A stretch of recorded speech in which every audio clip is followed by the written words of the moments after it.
আসসালামু আলাইকুম। প্রচণ্ড গরমে মন ভালো করার মতন আজকে একটি শরবত তৈরি করে দেখাবো। কাঁচা আমের টক ঝাল মিষ্টি। এই শরবতটি তৈরি করার জন্য আমি 2টি আম নিয়ে ছোট ছোট কিউব করে কেটে নিয়েছি। একটি সসপ্যানে আমি কেটে রাখা আমগুলো নিয়ে নিব। দিয়ে দিব 1 কাপ পরিমাণ পানি। দিয়ে আমি চুলায় বসিয়ে দিয়ে দিব 5-6টি কাঁচামরিচ, ছোট করে কেটে নেওয়া 8 পিস আদা, 3 চামচ চিনি দিয়ে আম ভালোভাবে সিদ্ধ করে নামিয়ে নিব। নামিয়ে নিয়ে ঠান্ডা করে ব্লেন্ডার জগে নিয়ে 10-12টি দিয়ে দিব পুদিনা পাতা দিয়ে ব্লেন্ডার করে নিব। একটি বাটিতে আমি নিয়ে নিব।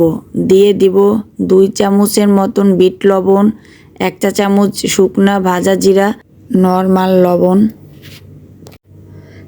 কেটে রাখা অর্ধেক লেবুর রস দিয়ে দিব। দিয়ে ভালোভাবে মিশিয়ে নিব।